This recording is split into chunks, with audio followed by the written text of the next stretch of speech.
नमस्कार बंधुरा आज के आमी आपनादेर साथे शेयर करछि 1 कप चालेर गुड़ो दिए मुचमुचे मुखरोचक एकटी स्नैक्स रेसिपि।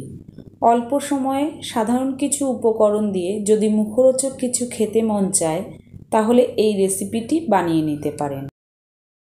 प्रथमे गैसे एकटी कड़ाई बसिए दिएछि, एर मध्ये दिए दिচ্ছি 1/4 कप परिमाणेर जल। एबार एर मध्ये दिए दिচ্ছি 1 टीस्पून सादा तेल, दिए दिচ্ছি हाफ टीस्पून नुन, नुनटा अवश्यई आपनारा आपनादेर स्वाद अनुयायी देবেন। दिए दिচ্ছি 1 टेबिल स्पून आदा काँचा लंकार पेस्ट, एखाने 1 टुकरो आदा और 2টো काँचा लंका पेस्ट करे निয়েছি। और दिए दिচ্ছি 1 टीस्पून चिली फ्लेक्स, এটা অপশনাল, আপনারা নাও দিতে পারেন। দিয়ে দিচ্ছি সামান্য ধনেপাতা কুচি। এবার মিশিয়ে নিচ্ছি, মিশিয়ে নিয়ে আমি 2 মিনিট জলটাকে ফুটিয়ে নেব। তারপর এর মধ্যে দিয়ে দিচ্ছি 1 কাপ পরিমাণের চালের গুঁড়ো। চালের গুঁড়ো দেওয়ার পর গ্যাসের ফ্লেমটা কিন্তু অফ করে দিতে হবে। তারপর এভাবে কন্টিনিউ নাড়াচাড়া করে চালের গুঁড়োটাকে ভালো করে মিশিয়ে নেব। মেশানো কিন্তু হয়ে গিয়েছে। এখন এটাকে ঢাকা চাপা দিয়ে 10 মিনিটের মতো রেখে দেব। এতে করে চালের গুঁড়োটা কিন্তু খুব সুন্দর নরম হয়ে যাবে এবং সেদ্ধ হয়ে যাবে। 10 মিনিট পর আমি একটি থালার মধ্যে চালের গুঁড়োটাকে নামিয়ে নিচ্ছি। তারপর হাতের সাহায্যে চেপে চেপে মেখে নেব। এখন কিন্তু চালের গুঁড়োটা বেশ শক্ত রয়েছে, কিন্তু মাখার পর এটা কিন্তু একটা ডো শেপে চলে আসবে। আমি এখানে কোনো রকম জল ব্যবহার করিনি, আপনাদের যদি প্রয়োজন হয় আপনারা 1-2 চামচ জল ব্যবহার করতে পারেন।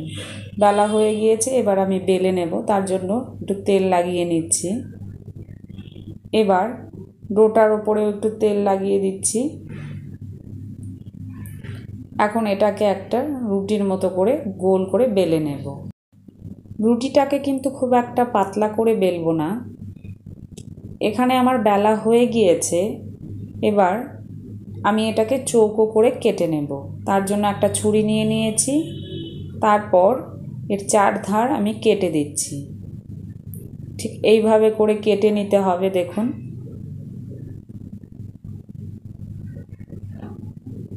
কাটা কিন্তু হয়ে গিয়েছে। এবার চারপাশে যে বেঁচে যাওয়া অংশটা সেটা রেখে দিচ্ছি। আবারও আমি স্ন্যাক্স তৈরি করে নেব। এবার লম্বা করে কেটে নিচ্ছি। এখানে কিন্তু আপনারা আপনাদের পছন্দ মতো কেটে নিতে পারেন। আমি এভাবে লম্বা লম্বা করেই কেটে নিচ্ছি। কাটা হয়ে গিয়েছে। এবার এটাকে মাঝখান থেকে কেটে দিচ্ছি। দেখুন, ঠিক এইভাবে করে একটা আমি দেখিয়ে দিচ্ছি।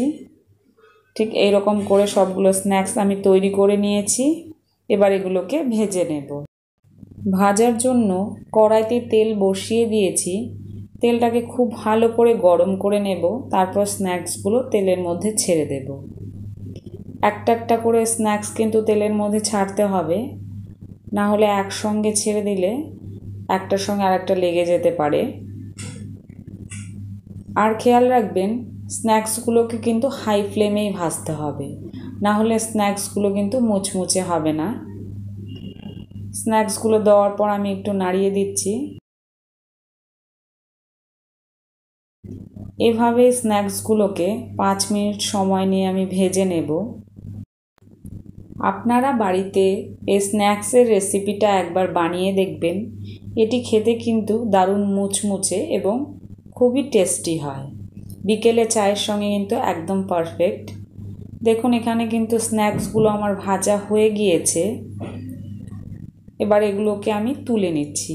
একই রকমভাবে আমি সবগুলো স্ন্যাক্স কিন্তু ভেজে নেব। এখানে স্ন্যাক্সগুলো আমার ভাজা হয়ে গেছে। আমি আপনাদেরকে একটা ভেঙে দেখাচ্ছি। দেখুন কতটা ক্রিস্পি। আজকের এই রেসিপি যদি আপনাদের কাছে ভালো লেগে থাকে, লাইক, কমেন্ট এবং শেয়ার করবেন। আর আমার চ্যানেলে নতুন হয়ে থাকলে চ্যানেলটিকে সাবস্ক্রাইব করার অনুরোধ রইল। আজ এই পর্যন্তই। দেখা হবে নতুন কোনো ভিডিওতে। ধন্যবাদ।